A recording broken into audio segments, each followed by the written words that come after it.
The Doc is In is sponsored by Amada Senior Care.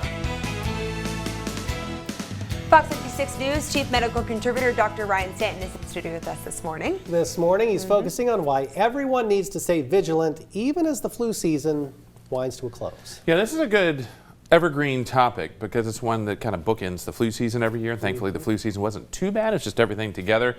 So we're going to talk about the one right now, and it's not going to be your favorite, especially for those taking spring breaks on a cruise. We'll talk about it. It's towards the end of the flu season. Yes, thank goodness. And that means it's also time for our least favorite bookend of the flu season, and that's the norovirus. This particular virus is a seasonal least favorite and tends to occur on the front end and back end of the flu season. If the name of the virus sounds familiar, it's the most associated with outbreaks on cruise ships. Basically, the description of this virus is the Pepto-Bismol commercial, with all the GI manifestations, and then you can occasionally add some fever on top of that as well. This is an illness spread via contact from contaminated surface, and most often lasts about 5 to 7 days. Some fortunate will be shorter, some unfortunate will be longer. The problem is that there is no cure for the virus other than your own immune system and time. There are medications we can use to help mitigate some of these symptoms, but it's simply that, symptom management.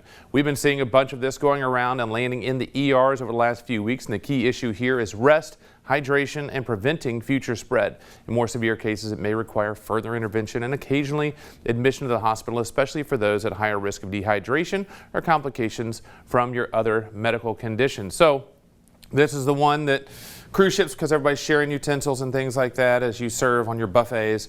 And that's exactly what we have here, contaminated surfaces from dirty hands. So wash your hands after you go to the bathroom, every single one of you, because that's how we prevent the spread on this one. If you're unfortunately infected and you're feeling sick, at what point do you consider going to the ER and getting more treatment than just at-home medications? Well, it is whether you can keep things down. There are medications to help keep the vomiting at bay, but hydration, oral hydration is as effective, if not better, than IV hydration. So it really is, can you stay hydrated? Can you keep yourself healthy while your body starts to take care of it? And real quick, how long does this last? 5 to 7 days. 7 days. Often on that 7-day range. Blech, nasty. Oh, bleh, exactly. Like that swing dancing class on the cruise, folks, if that's what you're thinking about doing. Yep. Might not be a good idea. Thank you, Doc. See I'll be you at back. End of the later hour. this 30 hour. minutes. Yeah, be right back. You're watching Fox 56 News. Our home, your news.